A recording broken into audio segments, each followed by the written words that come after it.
Okay,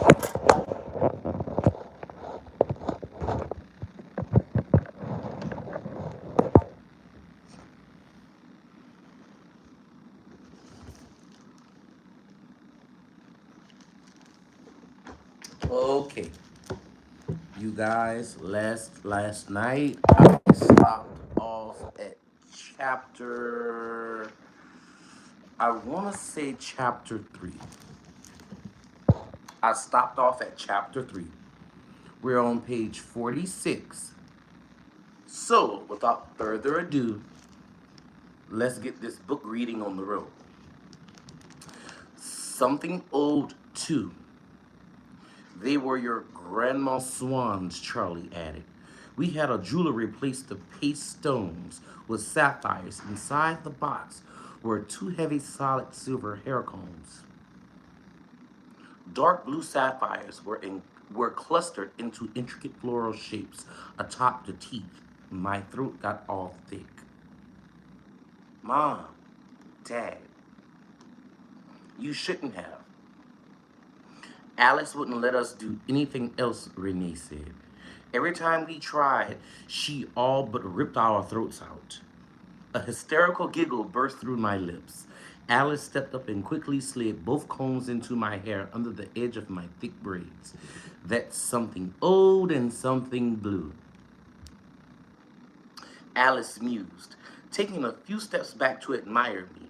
And your dress is new. So here, she flicked something at me. I held my hands out automatically, and the flimsy white garter landed into my palms. That's mine. I want it back, Alice told me. I blushed. There, Alice said with satisfaction. A little color, that's all you needed. You're officially perfect. With a little self-congratulatory smile, she turned to my parents. Renee, you need to get downstairs. Yes, ma'am. Renee blew me a kiss and hurried out the door. Charlie, would you grab the flowers, please? While Charlie was out the room, Alice hooked the garter out of my hands and then ducked under my skirt. I gasped and tottered as her cold hand caught my ankle. She yanked the garter into place. She was back on her feet before Charlie returned with the two frothy white bouquets. The scent of roses and orange blossoms and freesia enveloped me in a soft mist. Rosalie, the best musician in the family, next to Edward, began playing the piano downstairs. Pop bells, cannon. I began hyperventilating. Easy bells, Charlie said. He turned to Alice nervously. She looks a little sick. Do you think she's going to make it? His voice sounded far away. I could feel my legs. She'd better. Alice stood right in front of me on her tippy toes. To better stare me in the eye and grip my wrist in her hands hard. Focus, Bella. Edward is waiting for you down there. I took a deep breath, willing myself into composure. The music slowly morphed into a new song. Charlie nudged me. Bells. We're up to bat. Bella, Alice asked, still holding my gaze. Yes, I squeaked. Edward, okay. I let her pull me from the room with Charlie tagging along at my elbow. The music was louder in the hall. It floated up the stairs along with the fragrance of a million flowers. I concentrated on the idea of Edward waiting below to get my feet to shuffle forward. The music was familiar. Wagner's traditional march, surrounded by a flood of embellishments. It's my turn, Alice chimed. Count to five and follow me. She began a slow, graceful dance down the staircase. I should have realized that having Alice as my only bridesmaid was a mistake. I would look that much more uncoordinated coming behind her. A sudden fanfare trilled through the soaring music. I recognized my cue. Don't let me fall, Dad, I whispered. Charlie pulled my hand through his arm and then grasped it tightly, one step at a time. I told myself as we began to descend to the slow tempo of the march. I didn't lift my eyes until my feet were safely on the flat ground, though I could hear the murmurs and rustling of the audience as I came into view. Blood flooded my cheeks at the sound. Of course, I could be counted on to be the blushing bride. As soon as my feet were past the treacherous stairs, I was looking for him for a brief second. I was distracted by the profusion of white blossoms that hung in garlands from everything in the room that wasn't alive, dripping with long lines of white gossamer ribbons. But I tore my eyes from the bowery canopy and searched across the rows of satin draped chairs, blushing more deeply as I took in the crowd of faces all focused on me until I found him, at last, standing before an ark overflowing with more flowers, more gossamer. I was barely conscious that Carlyle stood by his side and Angela's father behind them both. I didn't see my father where she must have been sitting in the front row, or my new family, or any of the guests. They would have to wait till later. All I really saw was Edward's face. It filled my vision, overwhelmed my mind. His eyes were buttery, burning gold. His face perfect, almost severe with the depth of his emotions. And then, as he met my awed gaze, he broke into a breathtaking smile of exhilaration.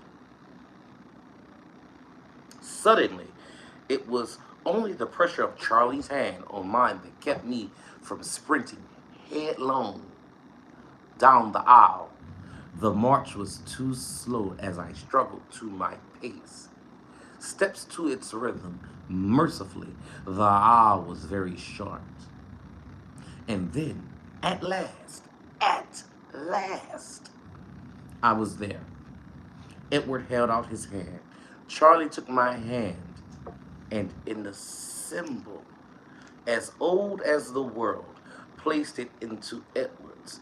I touched the cool miracle of his skin, and I was home. Our vows were the simple traditional words that had been spoken a million times, though never by a couple quite like us.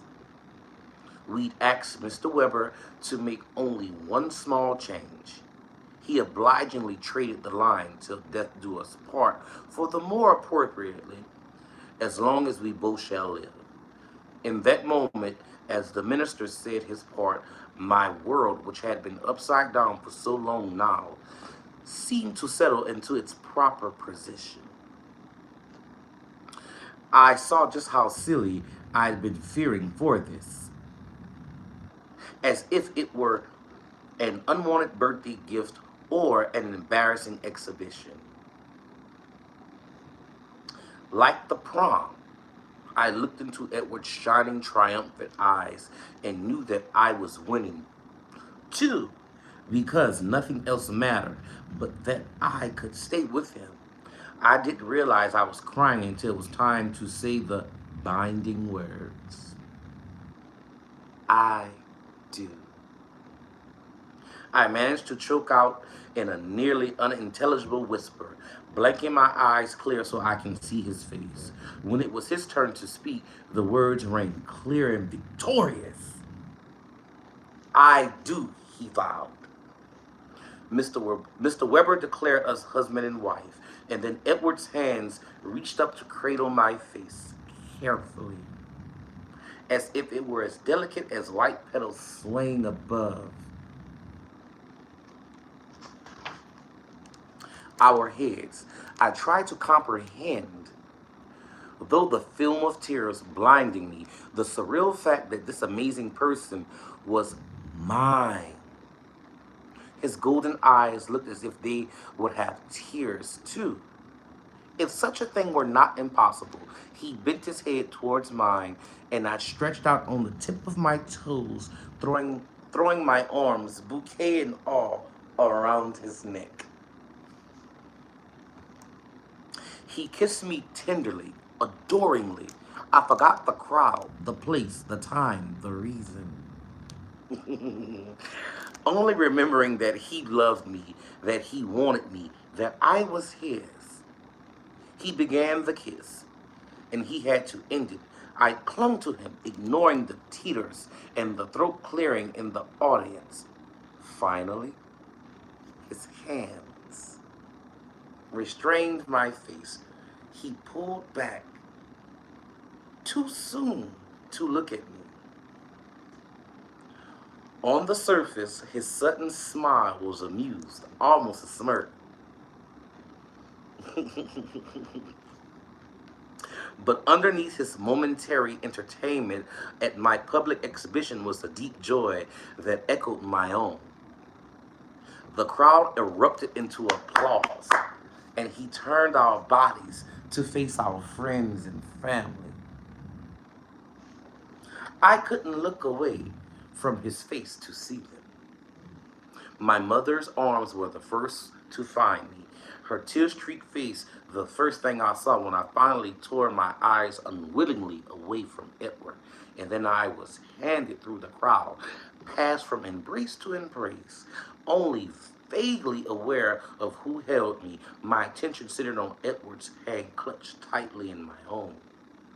I did recognize the difference between the soft, warm hugs of my human friends and the gentle, cool embraces of my new family. Our scorching hug stood, our scorching hug stood out from all the others. Seth Clearwater had braved the throng of vampires to stand for my lost werewolf friend. Chapter 4, Gesture.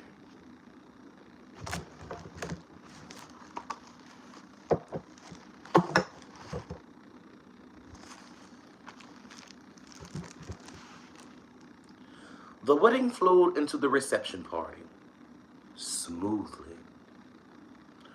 Proof of Alice's flawless planning. It was just twilight over the river. The ceremony had lasted the right amount of time, allowing the sun to set behind the trees. The lights in the trees glimmered as Edward led me through the glass back doors, making the white flowers glow. There were another 10,000 flowers out here, serving as a fragrant, airy tent over the dance floor, set up on the grass under two ancient cedars. Things slowed down, relaxed as the mellow August evening surrounded us. The little crowd spread out under the soft shine of the twinkle lights as we were greeted again by the friends we just embraced. This time to talk now, to laugh. Congrats, you guys, Seth Clearwater told us, ducking his head under the edge of a flower garland. His mother, Sue, was tight by his side, eyeing the guests with wary intensity. Her face was thin and fierce, an expression that was accented by her short, severe hairstyle. It was as short as her daughter Leah's. I wondered if she cut it in the same way in a show of solidarity. Billy Black, on Seth's other side, was not as tense as Sue. When I looked at Jacob's father, I felt like I was seeing two people rather than just one. There was the old man in the wheelchair with the lined face and the white smile that everyone else saw. And then there was the direct descendant of a long line of powerful, magical chieftains, cloaked in the authority he'd been born with, though the magic had, in the absence of a catalyst, skipped his generation. Billy was still a part of the power and the legend. It flowed straight through him. It flowed to his son, the heir to the magic, who had turned his back on it. That left Sam Yulee to act as the chief of Legends Magic now. Billy seemed oddly at ease considering the company and the event. His black eyes sparkled like he'd just gotten some good news. I was impressed by his composure. This wedding must have seemed a very bad thing, the worst thing that could happen to his best friend's daughter, in Billy's eyes.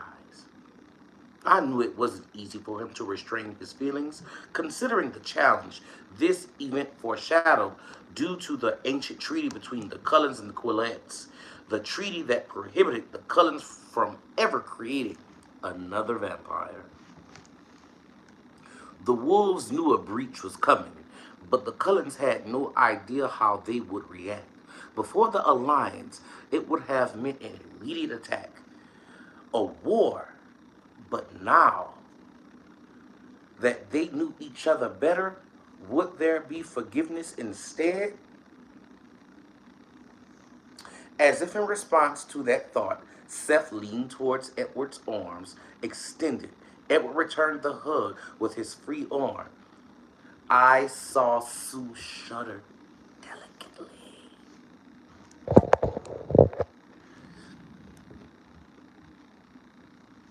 It's good to see things work out for you, man, Seth said. I'm happy for you. Thank you, Seth. That means a lot to me. Edward pulled away from Seth and looked at Sue and Billy. Thank you as well for letting Seth come, for supporting Bella today. You're welcome, Billy said in his deep, gravelly voice, and I was surprised at the optimism in his tone. Perhaps a stronger truce was on the horizon. A bit of a line was forming, so Seth waved goodbye, wheeled Billy toward the food. Sue kept one hand on each of them. Angela and Ben were the next to claim us, followed by Angela's parents, then Mike and Jessica, who were, to my surprise, holding hands. I hadn't heard that they were together again. That was nice. Behind my human friends were my new cousin-in-laws, the Denali vampire clan. I realized I was holding my breath as the vampire in front of me, Tanya. I assumed, from the strawberry tint in her blonde curls, reached out to embrace Edward. Next to her, three other vampires with golden eyes stared at me with open curiosity. One woman had long,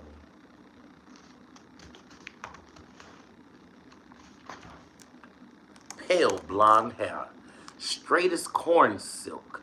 The other woman and the other man beside her were both black-haired, with a hint of an olive tone to their chalky complexions.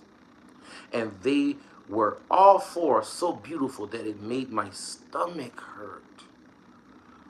Ah, Edward, she said, I've missed you. Edward chuckled and deftly maneuvered out of the hug, placing his hand lightly on her shoulder, stepping back, as if to get a better look at her. It's been too long, Tanya. You look well. So do you. Let me introduce you to my wife.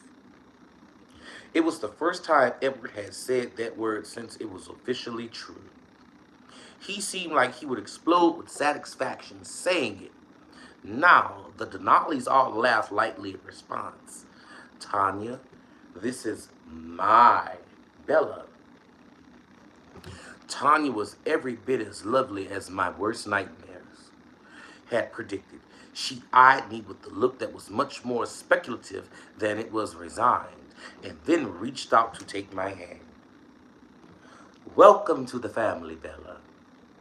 She smiled a little ruefully.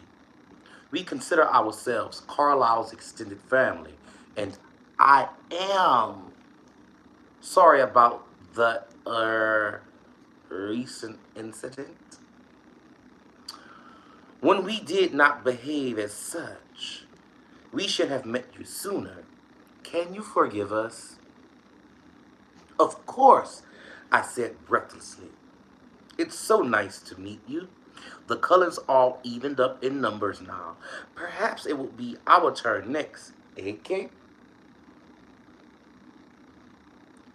She grinned at the blonde. Keep the dream alive, Kate said with a roll of her eyes. She took my hand from Tiny's and squeezed it gently. Welcome, Bella. The dark-haired woman put her hand on top of Kate's. I'm Carmen. This is Eleazar. We're all so very pleased to finally meet you. Me too, I stuttered. Tanya glanced at the top. Tanya glanced at the people waiting behind her. Charlie's deputy Mark and his wife, their eyes were huge as they took in the Nolly clan. We'll get to know each other later. We'll have eons of time for that. Tanya laughed, and the family moved on. All the standard traditions were kept. I was blinded by the flashbulbs as we held the knife over a spectacular cake. Too grand, I thought, for our relatively intimate group of friends and family.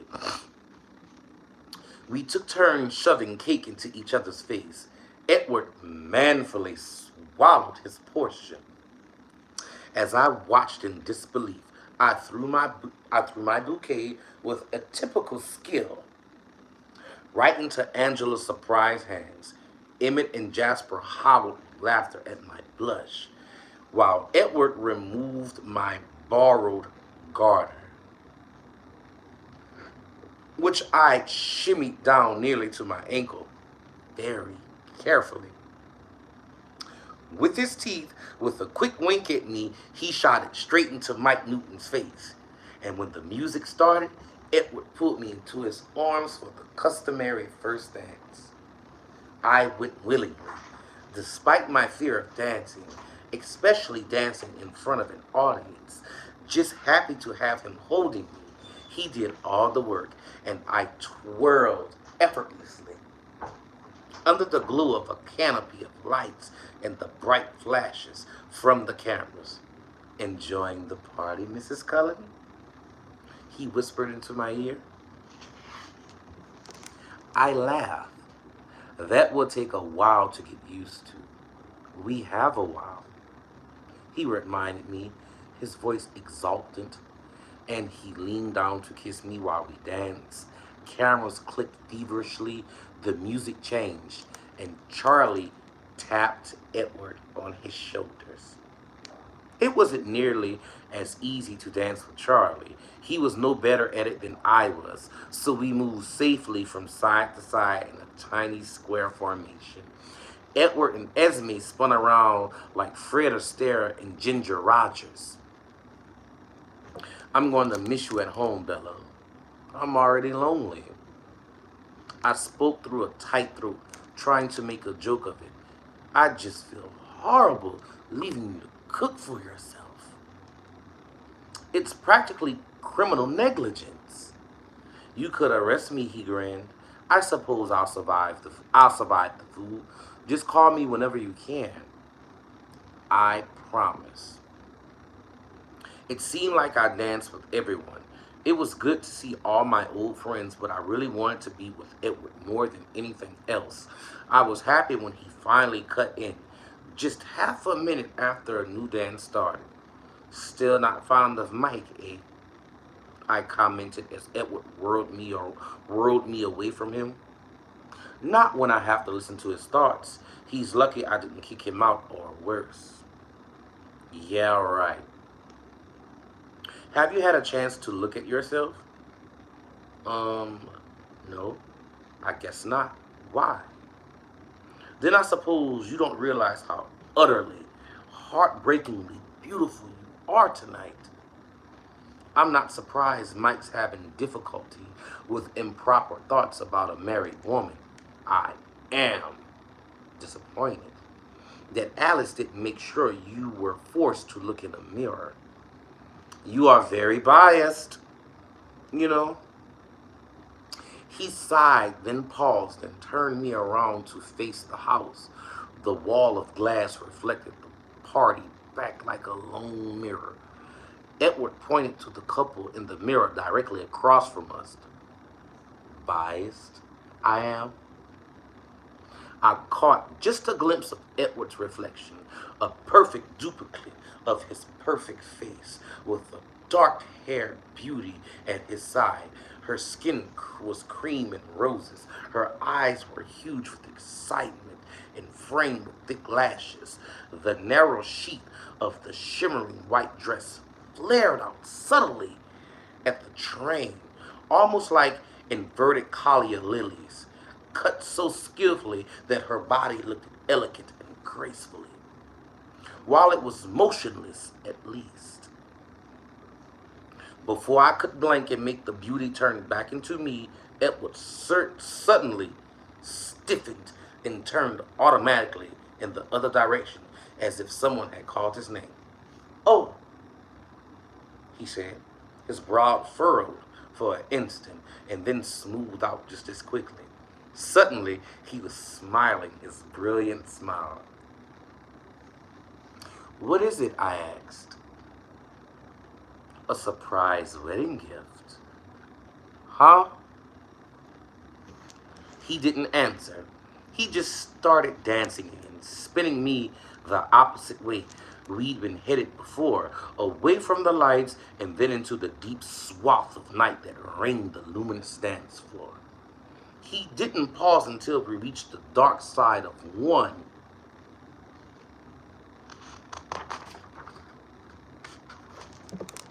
of the huge cedars. Then Edward looked straight into the blackest shadow. "Thank you," Edward said to the darkness.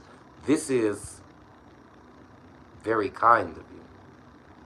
"Kind is my middle name," a husky voice answered from the black night. "Can I cut in?" My hand flew up to my throat. As if Edward hadn't been holding me, I would have collapsed. "Jacob!" I choked as soon as I could breathe. "Jacob!" "Hey there, Bells." I stumbled toward the sound of his voice. Edward kept his grip under my elbow until another set of strong hands caught me in the darkness. The heat from Jacob's skin burned right through the thin satin dress as he pulled me close. He made no effort to dance. He just hugged me while I buried my face in his chest.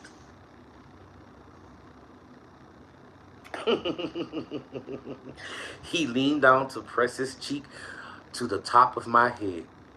"Rosalie won't forgive me if she doesn't get her official turn on the dance floor," Edward murmured, and I knew he was leaving us, giving me a gift of his own. This moment was Jacob. "Oh, Jacob!" I was crying now. I couldn't get the words out clearly. "Thank you." "Stop blubbering, Bella. You'll ruin your dress. It's just me." "Just, oh, Jake. Everything is perfect now." He snorted. "Yeah, the party can start. The best man finally made it. Now, everyone I love is here." I felt his lips brush my hair. "Sorry I'm late, honey. I'm just happy you came." That was the idea. I glanced toward the guests, but I couldn't see through the dancers to spot where I'd last seen Jacob's father. I didn't know if he'd stayed. "Does Billy know you're here?" As soon as I asked, I knew that he must have. It was the only way to explain his uplifted expression before. "I'm sure Sam's told him. I'll go see him when." when the party's over. He'll be so glad you're home. Jacob pulled back a little bit and straightened up.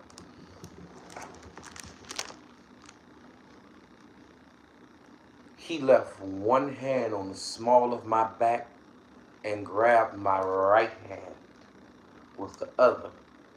He cradled our hands to his chest. I could feel his heart beat under my palm. I guess that he hadn't placed my hand there accidentally. I don't know if I could get more than just this one dance, he said, and he began pulling me around in a slow circle that didn't match the tempo of the music coming from behind us. I'd better make the best of this. We moved to the rhythm of his heart under my hand. I'm glad you came, Jacob, said quietly. After a moment, I didn't think I would be, but it's good to see you. One more time. Not as sad as I thought it would be. I don't want you to feel sad. I know that. And I didn't come tonight to make you feel guilty. No. It makes me very happy that you came. It's the best gift you could have given me. He laughed. That's good because I have time to stop for a real present. My eyes were adjusting, and I can see his face now, higher up than I expected. Was it possible that he was still growing? He had to be closer to 7 feet than to 6. It was a relief to see his familiar features again after all this time. His deep-set eyes shadowed underneath his shaggy black brows, his high cheekbones, his full lips stretched over his bright teeth in a sarcastic smile that matched his tone. His eyes were tight at the edges, careful. I could see that he was being very careful tonight. He was doing all he could to make me happy, to not slip and show how much this cost him. I've never done anything good enough to deserve a friend like Jacob. When did you decide to come back? Consciously or subconsciously? He took a deep breath before he answered his own question. I don't really know. I guess I've been wandering back this direction for a while, and maybe it's because I was headed here, but it wasn't until this morning that I really started running. I didn't know if I could make it, he laughed. You wouldn't believe how weird this feels, walking around on 2 legs again, and clothes. And then it's more bizarre because it feels weird. I didn't expect that. I'm out of practice with the whole human thing. We revolve steadily. It would have been a shame to miss seeing you like this, though. That's worth the trip, right? You look unbelievable, Bella. So beautiful. Alice invested a lot of time in me today. The dark helps. It's not so dark for me, you know. Right, werewolf senses. It was easy to forget all the things he could do. He seems so human, especially right now. You cut your hair, I noted. Yeah, easier, you know. Thought I'd better take advantage of the hands. It looks good, I lied. He snorted. Right, I did it myself with rusty kitchen shears. He grinned widely for a moment, and then his smile faded. His expression turned serious. Are you happy, Bella? Yes. Okay. I felt his shoulder shrug. That's the main thing, I guess. How are you? Jacob. Really? I'm fine. Bella. Really? You don't need to worry about me anymore. You can stop bugging Seth. I'm not just bugging him because of you. I like Seth. He's a good kid. Better company than some, I tell you. If I could get rid of the voices in my head, being a wolf would be about perfect. I laughed at the way it sounded. Yeah, I can't get mine to shut up either. In your case, that would mean you're insane, of course. I already knew that I already knew that you were insane, he teased. Thanks. Insanity is probably easier than sharing a pack mind. Crazy people's voices don't send babysitters to watch them. Huh? Sam's out there, and some of the others, just in case you know.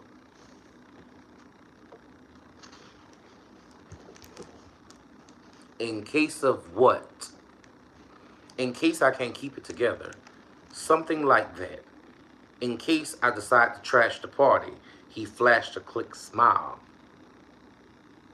at what was probably an appealing thought to him. But I'm not here to ruin your wedding, Bella. I'm here to... He trailed off. To make it perfect? That's a tall order. Good thing you're so tall. He groaned at my bad joke and then sighed. I'm just here to be your friend. Your best friend. One last time. Sam should give you more credit. Well, maybe I'm being oversensitive. Maybe they be here anyway to keep an eye on Seth. There are a lot of vampires here. Seth doesn't take that as seriously as he should.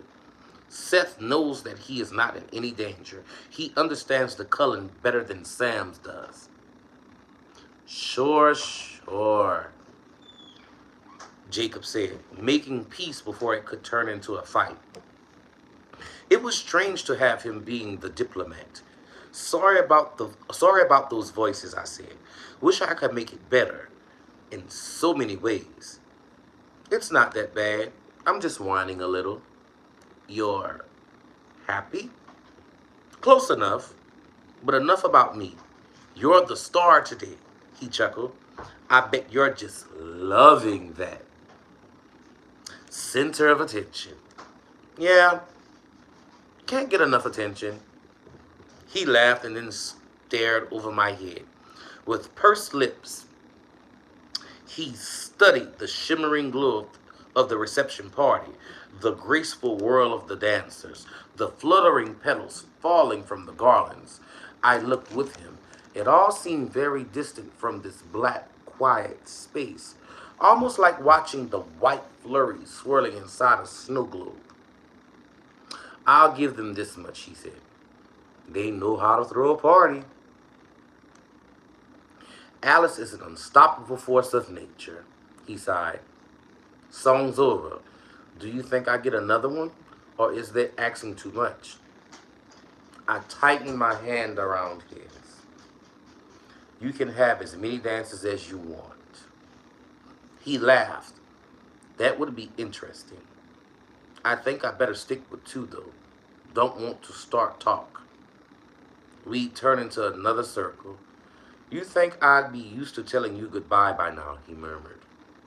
I tried to swallow the lump in my throat, but I couldn't force it down. Jacob looked at me and frowned. He wiped his fingers across my cheek, catching the tears there. You're not supposed to be the one crying, Bella. Everyone cries at weddings, I said thickly. This is what you want, right? Right. And then smiled. I tried. He laughed at my grimace. I'm going to try to remember you like this. Pretend that. That what? That I died? He clenched his teeth. He was struggling with himself, with his decision to make his presence here a gift and not a judgment. I could guess what he wanted to say. No, he finally answered. But I'll see you this way in my head. Pink cheeks, heartbeat, 2 left feet, all of that. I deliberately stomped on his foot as hard as I could. He smiled. That's my girl. He started to say something else and then snapped his mouth closed, struggling again, teeth gritted against the words he didn't want to say. My relationship with Jacob used to be so easy, natural as breathing. But since Edward had come back into my life, it was a consistent strain. Because, in Jacob's eyes, by choosing Edward, I was choosing a fate that was worse than death, or at least equivalent to it. Babe, you'll fry me 3 eggs? Hmm. No, just fry me 3 eggs and put like. I'm sorry, y'all. Excuse me. Fry me 3 eggs and put some rice in a bowl and put in the microwave. But anyway.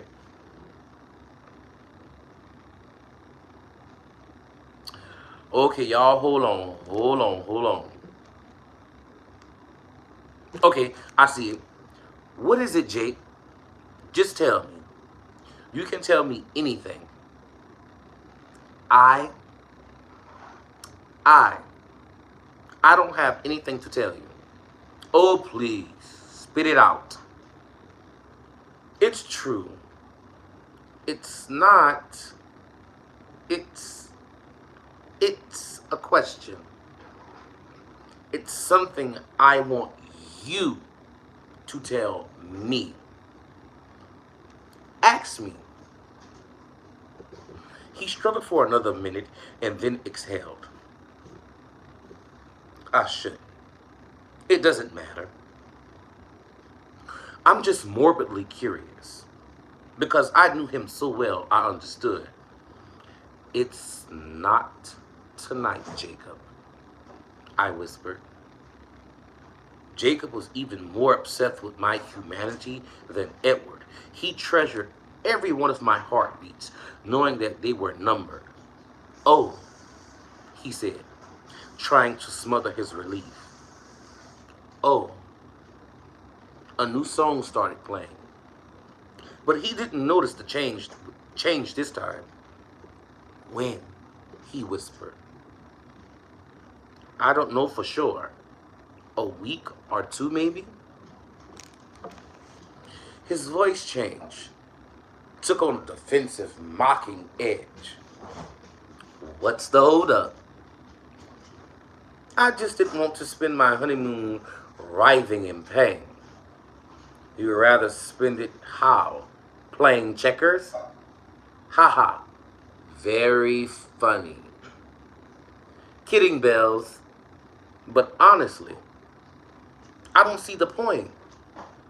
You can have a real honeymoon with your vampire. So why go through the motions? Call a spade a spade. This isn't the first time you've put this off. That's a good thing. Though, he said, suddenly earnest. Don't be embarrassed about it. I'm not putting anything off, I snapped. And yes, I can have a real honeymoon. I can do anything I want, but out. He stopped out slow, certainly abruptly. For a moment, I wondered if he finally noticed the music change, and I scrambled in my head for a way to patch up our little tiff before he said goodbye to me. We shouldn't part on this note. And then his eyes bulged with a wide, strange kind of confused horror. What? He gasped. What did you say? About what? Jake? Jake, what's wrong? What do you mean, have a real honeymoon? While you're still human. Are you kidding? That's a sick joke, Bella. I glared at him. I said, but out, Jake. This is so not your business. I shouldn't have. We shouldn't even be talking about this. It's private. His enormous hands gripped the top of my arms, wrapping all the way around, fingers overlapping. Ow, Jake, let go. He shook me. Bella, have you lost your mind? You can't be that stupid. Tell me you're joking. He shook me again. His hands, as tight as torcanets, were quivering, sending vibrations deep into my bones. Jake, stop. The darkness was suddenly very crowded. Take your hands off of her. Edward's voice was cold as ice, sharp as razors. Behind Jacob, there was a low snarl from the Black Knight, and then another overlapping the first. Jake, bro, back away.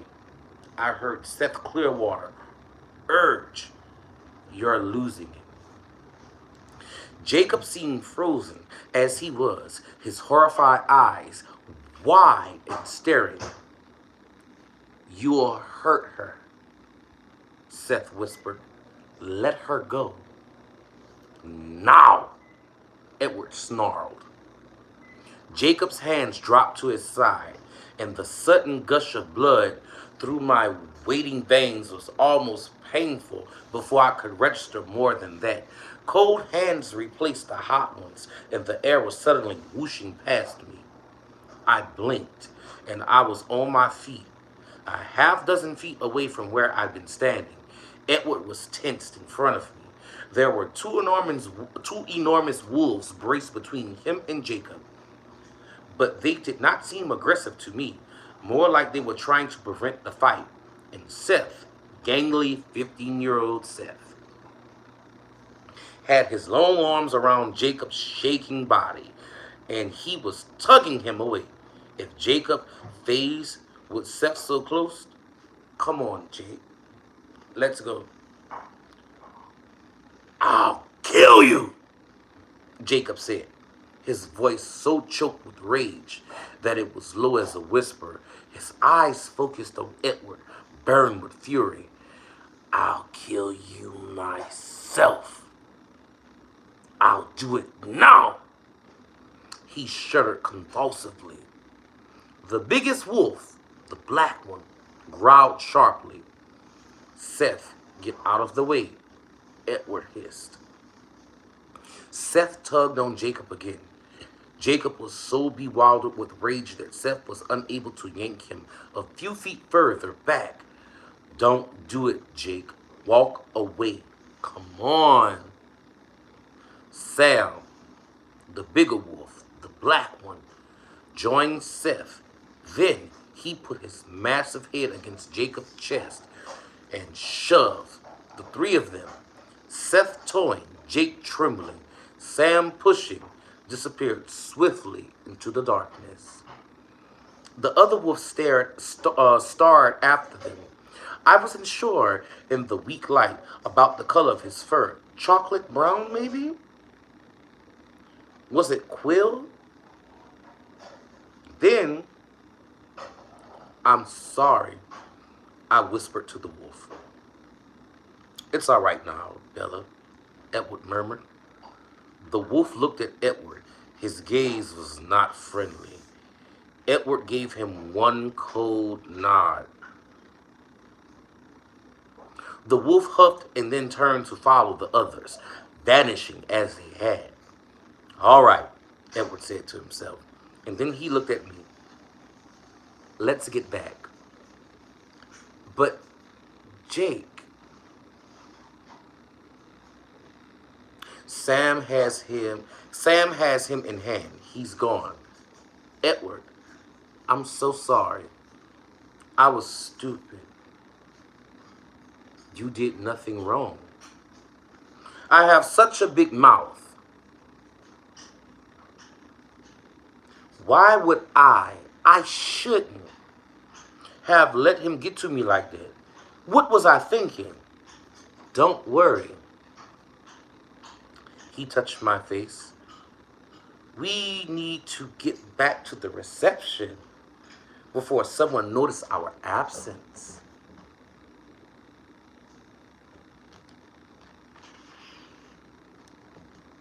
Thank you, baby. Uh-huh. You want the keys? There you go. I shook my head, trying to reorient myself before someone noticed. Had anyone missed that? Then, as I thought about it, I realized the confrontation that had seemed so catastrophic to me had, in reality, been very quiet and short here in the shadows. Give me 2 seconds, I pleaded. My insides were chaotic with panic and grief, but that didn't matter. Only the outside mattered right now. Putting on a good show was something I knew I had to do, I had to master. My dress, my dress. You look fine. Not a hair out of place. I took 2 deep breaths. Okay, let's go. He put his arms around me and led me back to the light. When we passed under the twinkle lights, he spun me gently onto the dance floor. We melted in with the other dancers as if our dance had never been interrupted. I glanced around at the guests, but no one seemed shocked or frightened. Only the very palest faces there showed any signs of stress, and they hid it well. Jasper and Emmett were on the edge of the floor, close together, and I guessed that they had been nearby during the confrontation. Are you? I'm fine. I promise. I can't believe I did that. What's wrong with me? Nothing is wrong with you. I'd been so glad to see Jacob here. I knew the sacrifice it had taken him. And then I ruined it, turned his gift into a disaster. I should be quarantined. But my idiocy would not ruin anything else tonight. I would put this away, shove it into a drawer, and lock it up to deal with later. There would be plenty of time to flagellate myself for this, and nothing I could do now would help. It's over, I said. Let's not think of it again tonight. I expected a quick agreement from Edward, but he was silent. Edward? He closed his eyes and touched his forehead to mine. Jacob is right, he whispered. What am I thinking? He is not. I tried to keep my face smooth for the watching crowd of friends. Jacob is way too prejudiced to see anything clearly. He mumbled something low that sounded almost like should. Let him kill me for even thinking. Stop it, I said fiercely. I grabbed his face in my hands and waited until he opened his eyes. You and me. That's the only thing that matters. The only thing that you're allowed to think about now. Do you hear me? Yes, he sighed. Forget Jacob came. I could do that. I would do that. For me, promise that you'll let this go? He stared into my eyes for a moment before answering. I promise. Thank you. Edward, I'm not afraid. I am, he whispered. Don't be. I took a deep breath and smiled. By the way, I love you. He smiled just a little in return. That's why we're here. You're monopolizing the bride, Emmett said, coming up behind Edward's shoulders.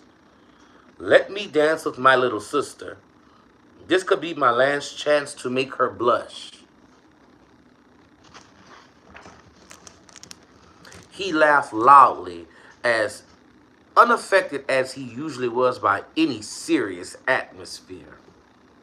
It turned out there were actually lots of people I hadn't danced with yet, and that gave me a chance to truly compose and resolve myself. When Edward claimed me again, I found that the Jacob drawer was shut nice and tight as he wrapped his arms around me. I was able to unearth my earlier sense of joy, my certainty that everything in my life was in the right place tonight. I smiled and laid my head against his chest. His arms tightened. I can get used to this, I said. Don't tell me you've gotten over your dancing issues. Dancing isn't so bad with you. But I was thinking, more of this. And I pressed myself to him, even tighter, of never having to let go. Never, he promised. And he leaned down to kiss me. It was a serious kind of kiss. Intense. Slow but building. I'd pretty much forgotten where I was when I heard Alice call, Bella, it's time. I felt the brief flicker of irritation with my new sister for the interruption. Edward ignored her. His lips were hard against mine, more urgent than before. My heart broke into a sprint, and my palms were slick against his marble neck. Do you want to miss your plane? Alice demanded. Right next to me now? I'm sure you'll have a lovely honeymoon, camped out in the airport waiting for another flight. Edward turned his face slightly to murmur, Go away, Alice. Then pressed his lips to mine again. Bella, do you want to wear that dress on an airplane? She demanded. I wasn't really paying much attention at the moment. I simply didn't care. Alice growled quietly. I'll tell her where you're taking her, Edward, so help me. I will. He froze. Then he lifted his face from mine and glared at his favorite sister.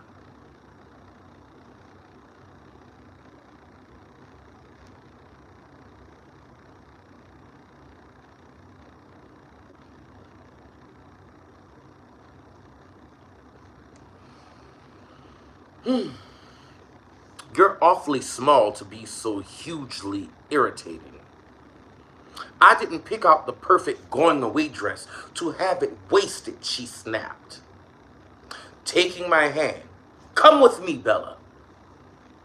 I tugged against her hold, stretching up on my toes to kiss him one more time.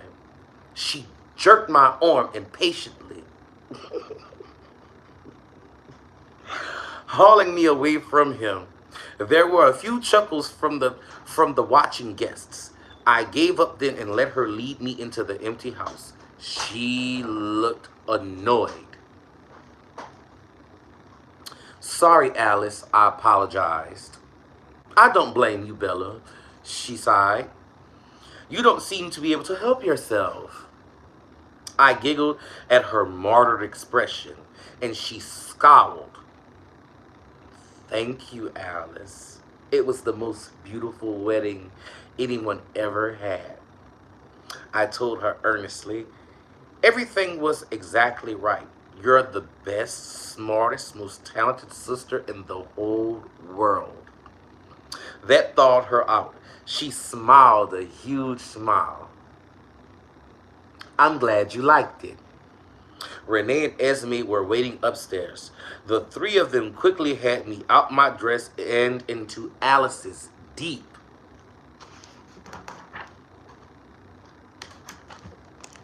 blue, going away ensemble. I was grateful when someone pulled the pins out of my hair and let it fall down my back, wavy from the braids, saving me from a hairpin headache later. My mother's tears streamed without a break the entire time. I'll call you when I make it, when I know where I'm going, I promised as I hugged her goodbye. I knew the honeymoon secret was probably driving her crazy. My mother hated secrets, unless she was in on them. I'll tell you as soon as she's safely away, Alice outdid me, smirking at my wounded expression. How unfair for me to be the last to know. You have to visit me in Phil very, very soon. It's your turn to go south. See the sun for once, Renee said. It didn't rain today, I reminded her, avoiding her request. A miracle. Everything's ready, Alice said. Your suitcases are in the car. Jasper's bringing it around. She pulled me back towards the stairs, with Renee following, still halfway embracing me. I love you, Mom, I whispered as we descended. I'm so glad you have Phil. Take care of each other. I love you too, Bella, honey. Goodbye, Mom. I love you. I said again, my throat thick. You guys, hold on. Bathroom break. Bathroom break.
Okay. Okay. Edwards was waiting at the bottom of the stairs. I took his outstretched hand, but leaned away, scanning the little crowd that was waiting to see us off. Dad? I asked. my eyes searching. Over here. Edward murmured. He pulled me through the guests. They made a pathway for us. We found Charlie leaning awkwardly against the wall behind everyone else, looking a little like he was hiding. The red rims around his eyes explained why. Oh, Dad. I hugged him across the waist, tears streaming again. I was crying so much tonight, he patted my back. There now. You don't want to miss your plane. It was hard to talk about love with Charlie. We were so much alike, always reverting to trivial things to avoid embarrassing emotional displays. But this was no time for being self-conscious. I love you forever, Dad, I told him. Don't forget that. You too, Bells. Always have, always will. I kissed his cheek at the same time that he kissed mine. Call me, he said. Soon, I promised, knowing this was all I could promise. Just a phone call. My father and mother could not be allowed to see me again. I would be too different and much, much too dangerous.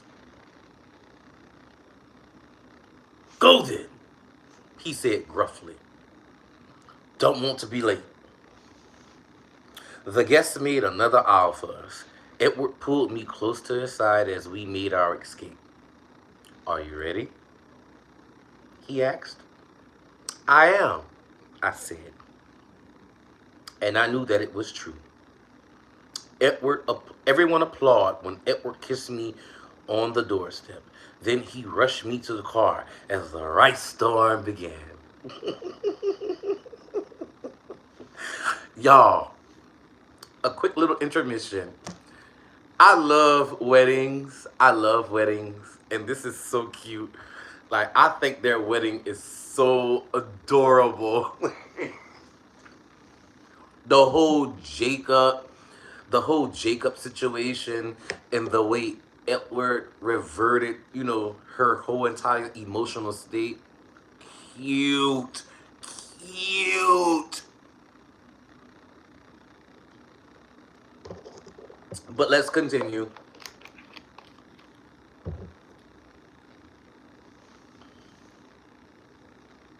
Most of it went wide, but someone, probably Emmett, threw with uncanny precision. And I caught a lot of the ricochet off Edward's back.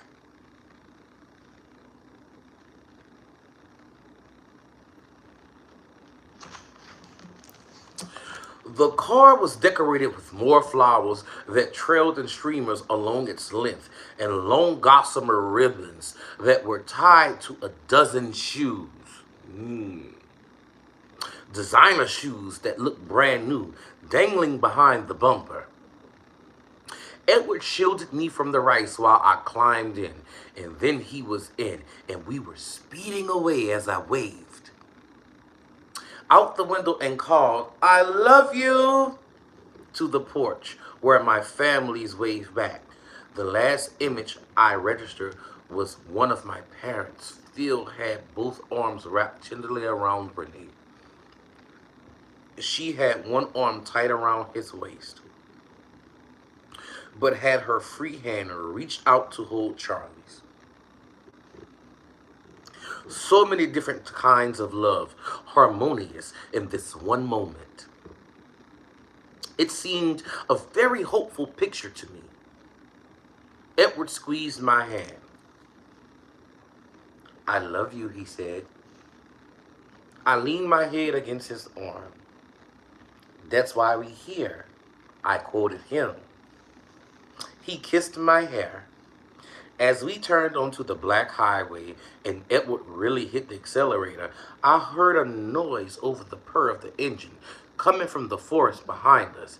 If I could hear it, then he certainly could. But he said nothing as the sound slowly faded into the distance.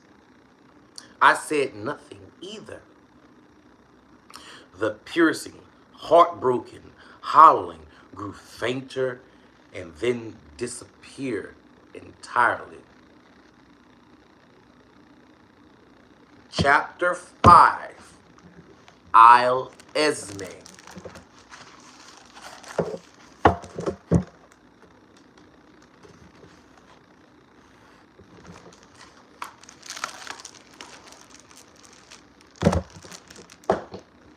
Houston? I asked, raising my eyebrows when he reached the gate inside Seattle.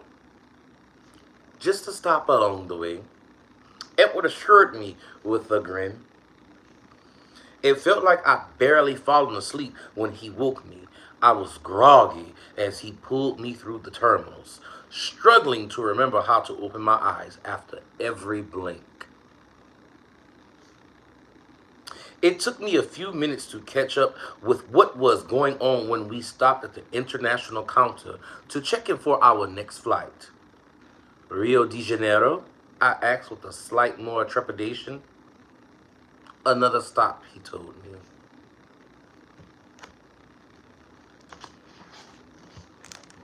The flight to South America was long but comfortable. In the wide first-class seat with Edward's arms cradled around me, I slept myself out and woke unusually alert as we circled towards the airport with the light of the setting sun slanting through the plane's windows. We didn't stay in the airport to connect with another flight. As I expected, instead we took a taxi through the dark, teeming, living streets of Rio, unable to understand a word of Edward's Portuguese. Instructions to the driver. I guessed that we were off to find a hotel before the next leg of our journey. A sharp twinge of something very close to stage fright twisted in the pit of my stomach as I considered that. The taxi considered through the swarming crowds until they thinned somewhat, and we appeared to be nearing the extreme western edge of the city. Heading into the ocean, we stopped at the docks. Edward led the way. Down the long line of white yachts moored into the night-blackened water. The boat he stopped at was smaller than the others, sleeker, obviously built for speed instead of space. Still luxurious, though and more graceful than the rest. He leaped in lightly, despite the heavy bags he carried.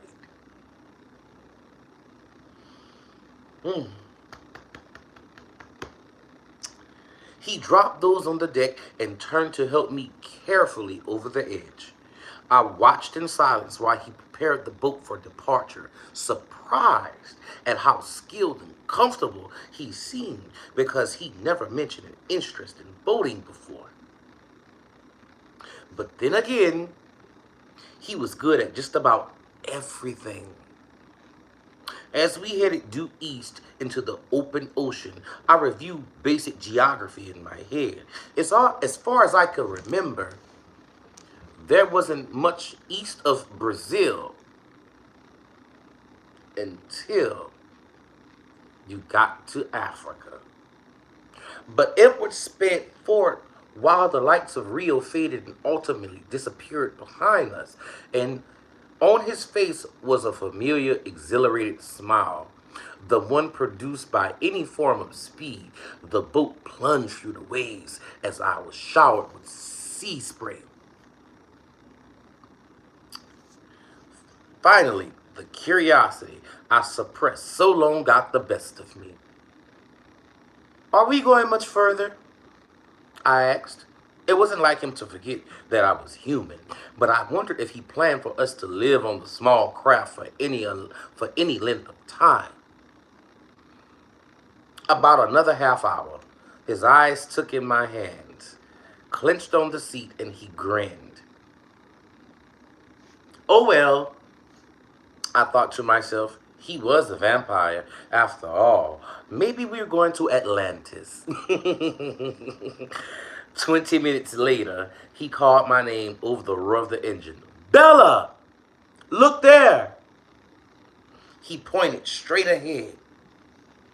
I only saw blackness at first, and the moon's white trail across the water. But I searched the space where he pointed until I found a low black breaking into the sheen of the moonlight on the waves. As I squinted into the blackness, the silhouette became more detailed. The shape grew into a squat, irregular triangle with one side trailing longer than the other before sinking into the waves. We drew closer, and I could see the outline was feathery, swaying to the light breeze. And then my eyes refocused, and the pieces all made sense. A small island rose out of the water ahead of us.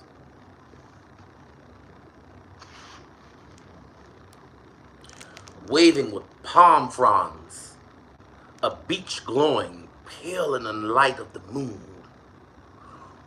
Where are we? I murmured in wonder while he shifted course. Around to the north end of the island, he heard me, despite the noise of the engine, and smiled a wild smile that gleamed in the moonlight. This is Isle of Esme. Okay, you guys, I'm going to take a bite of something to eat real quick. Okay, I know where I'm at. Let me put this right here so I can see when I get back. Because food has a funny way of messing with my eyesight. Give me 10 seconds.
The boat slowed dramatically,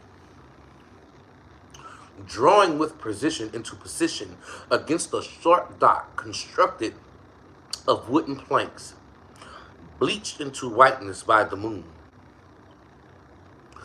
The, the engine cut off, and the silence that followed was profound. Ooh. There was nothing but the waves slapping lightly against the boat and the rustle of the breeze in the palms. The air was warm, moist, and fragrant, like the steam left behind after a hot shower. Isle Esme? My voice was low, but it still sounded too loud as it broke into the quiet night. A gift from Carlisle. Esme offered to let us borrow it. A gift. Who gives an island as a gift? I frowned. I hadn't realized that Edward's extreme generosity was a learned behavior. He placed the suitcases on the dock and then turned back, smiling his perfect smile. Ching! As he reached for me, instead of taking my hand, he pulled me right up into his arms. Aren't you supposed to wait for the threshold? I asked. Breathless as he sprung lightly out of the boat, he grinned. I'm nothing if not thorough.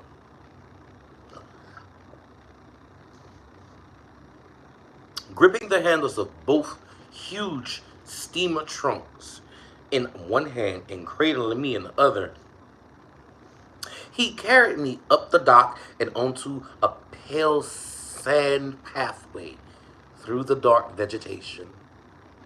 For a short while, it was pitch black in the jungle-like growth, and then I could see a warm light ahead. It was about at the point when I realized the light was a house. The two bright, perfect squares were wide windows framing a front door that the stage fright attacked again, more forcefully than before. Worse than when I thought we were headed for a hotel, my heart thudded audibly against my ribs, and my breath seemed to get stuck in my throat. I felt Edward's eyes on my face, but I refused to meet his gaze. I stared straight ahead, seeing nothing. Bella, you knew you was about to get that work. Anyway, y'all, I'm sorry. Back on track. He didn't ask what I was thinking, which was out of character for him. I guess that meant he was just as nervous as I was. He set the suitcases on the deep porch to open the doors. They were unlocked. Edward looked down at me, waiting until I met his gaze before he stepped through the threshold. He carried me through the house, both of us very quiet. Flipping on the lights as he went, my vague expression of the house was that it was quite large for a tiny island, and oddly familiar. I gotten used to the pale-on-pale color scheme, preferred by the Cullens. It felt like home. I couldn't focus on any specifics, though the violent pulse beating behind my ears made everything a little blurry. Then Edward stopped and turned on the last light. The room was big and white, and the far wall was mostly glass. Standard decor for my vampires. Outside, the moon was bright on white sand, and just a few yards away from the house, glistening waves. But I barely noted that part. I was more focused on the absolutely huge white bed in the center of the room, hung with billowy clouds of mosquito netting. Edward set me on my feet. I'll go get the luggage. Go ahead, Edward. The room was too warm, stuffier than the tropical night outside. A bead of sweat dewed up on the nape of my neck. I walked slowly forward until I can reach out and touch the foamy netting. For some reason, I felt the need to make sure everything was real. I didn't hear Edward return. Suddenly, his wintry finger caressed the back of my neck, wiping away the drop of perspiration. It's a little hot in here, he said apologetically. I thought that would be best. Thorough, I murmured under my breath, and he chuckled. It was a nervous sound, rare for Edward. I tried to think of everything that would make this easier, he admitted. I swallowed loudly, still facing away from him. Had there ever been a honeymoon like this before? I knew the answer to that. No, there had not. I was wondering, Edward said softly, if first, maybe you'd like to take a midnight swim with me? He took a deep breath, and his voice was more at ease when he spoke again. The water would be very warm. This is the kind of beach you approve of. Sounds nice.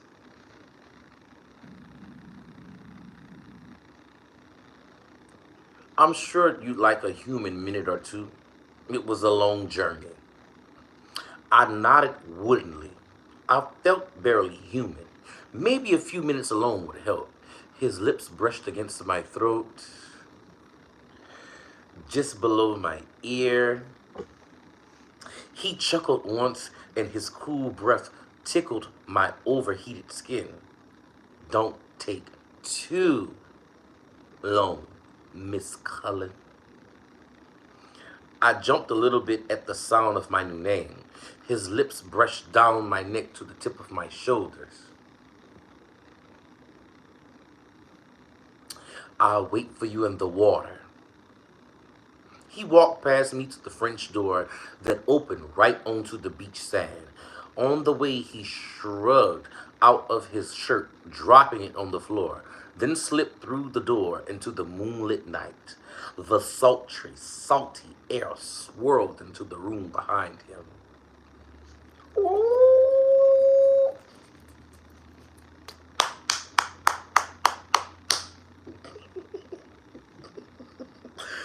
It's like I'm reading this book for the first time, and I've read this book numerous times.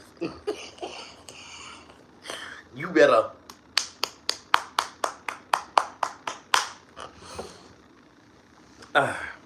Didn't my skin burst into flames? I had to look down to check. Nope. Nothing was burning. At least not visibly. I reminded myself to breathe, and then I stumbled toward the giant suitcase that Edward had opened on top of a low white dresser. It must be mine, because my familiar bag of toiletries was right on top, and there was a lot of pink in there. But I didn't recognize even one article of clothing. As I pawed through the neatly folded piles, looking for something more familiar and comfortable, a pair of old sweats maybe, it came to my attention that there was an awful lot of sheer lace and skimpy satin in my hands. Lingerie. Very lingerie-ish lingerie. With French tags. I didn't know how or when, but someday Alice is going to pay for this. Giving up, I went to the bathroom and peeked out. Yes, darling, peek out, Bella. You gotta peek out. Through the long windows that opened to the same beach as the French doors. I couldn't see him. I guessed he was there in the water, not bothering to come up for air in the sky above. The moon was lopsided, almost full, and the sand was bright underneath its shine. A small movement caught my eye, draped over in a bend in one of the palm trees that was fringed the beach. The rest of his clothes were swaying the light breeze. A rush of heat flashed across my skin again. I took a couple of deep breaths, then went to the mirrors above the long stretch of counters. I looked exactly like I'd been sleeping on a plane all day. I found my brush and yanked it harshly through the snarls of the back of my neck until they were smooth, and the bristles were full of hair, and I brushed my teeth meticulously twice. Then I washed my face and splashed water on the back of my neck, which was feeling feverish. That felt so good that I washed my arms as well. And finally, I decided to just give up and take the shower. I knew it was ridiculous to shower before swimming, but I needed to calm down. And hot water was one reliable way to do that. Also, shaving my legs again seemed like a pretty good idea. When I was done, I grabbed a huge white towel off the counter, wrapped it under my arms. Then I was faced with a dilemma. I hadn't considered, what was I supposed to put on? Not a swimsuit, obviously. But it seemed silly to put my clothes back on. Two, I didn't even want to think about the things Alice had packed for me. My breathing started to accelerate again. My hands trembled. So much for the calming effects of the shower. I started to feel a little dizzy. Apparently, a full-scale panic attack on the way. I sat down on the cool tile floor in my big towel and put my head between my knees. I prayed he would decide to come back for me before I could pull myself together. I could imagine what he would think if he saw me going to pieces this way. It wouldn't be hard for him to convince himself that we were making a mistake. Whew. And I wasn't freaking out because I thought we were making a mistake. Not at all. I was freaking out because I had no idea how to do this. And I was afraid to walk out of this room and face the unknown, especially in French lingerie. And I knew I wasn't ready for that yet. This felt exactly like having to walk out in front of a theater full of thousands of people with no idea what my lines were. How did people do this? Swallow all their fears and trust someone else so implicitly with every imperfection and fear they had. What less than absolute commitment Edward had given me?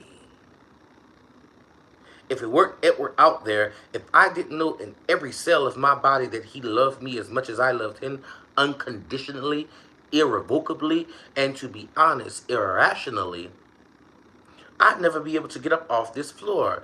But it was Edward out there. So I whispered the words, "Don't be a coward," under my breath and scrambled to my feet.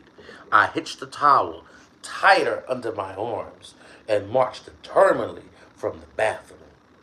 Put the suitcase full of lace and the big bed without looking at either. Out, out the open glass door onto the powdered fine sand. Everything was black and white, leech colorless by the moon. I walked slowly across the warm powder, pausing. Beside the curved tree where he had left his clothes, I laid my hand against the rough bark and checked my breathing to make sure it was even. Or even enough, I looked across the low ripples back in the darkness, searching for him.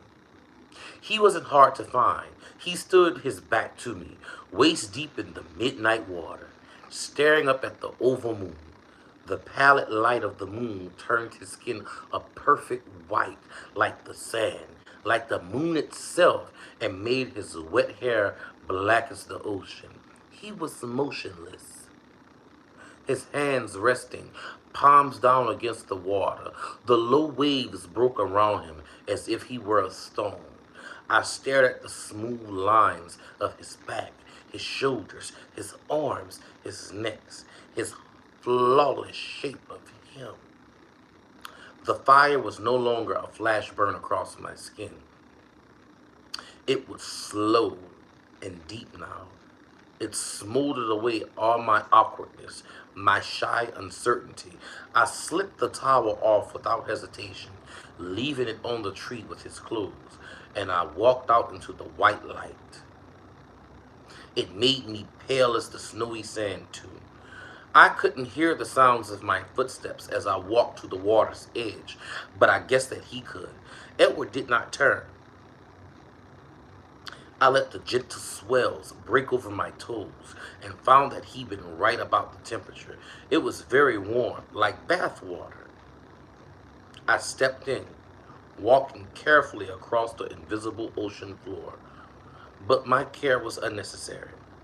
The sand continued perfectly smooth, sloping gently towards Edward.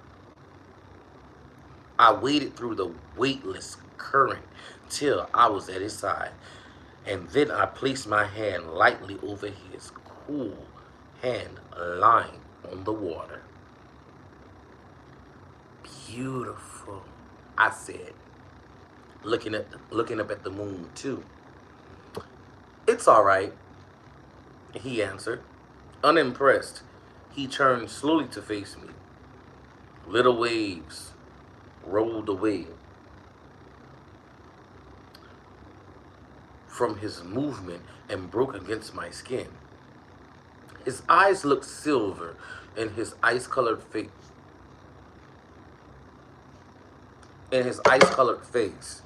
Y'all hold on.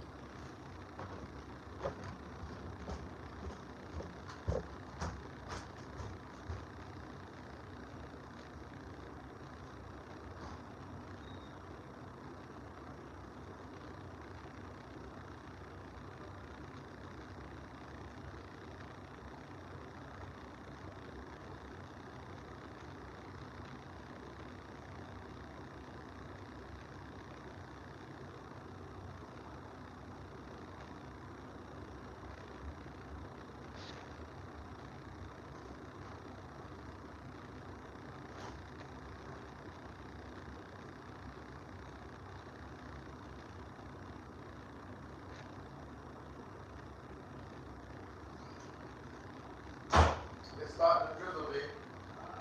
It's starting to drizzle.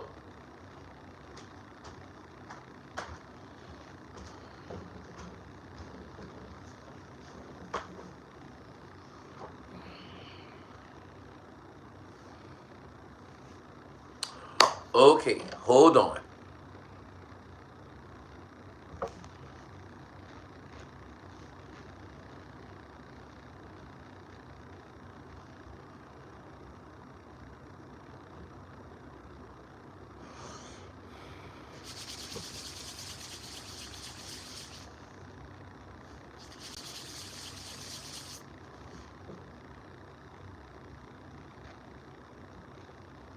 Okay, his eyes looked silver in his ice-colored face. He twisted his hands up so that he could twine our fingers together beneath the surface of the water. It was warm enough that his cool skin did not raise goosebumps on mine. But I wouldn't use the word beautiful. He continued, not with you standing here in comparison. I half smiled, raised my free hand. It didn't tremble now, and placed it over his heart, white on white. We matched for once. He shuddered the tiniest bit at my warm touch. His breath came rougher now. I promised we would try, he whispered, suddenly tense. If I did something wrong, if I hurt you, you must tell me at once.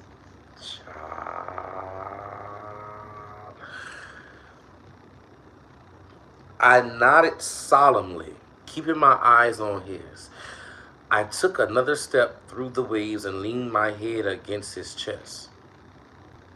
Don't be afraid, I murmured.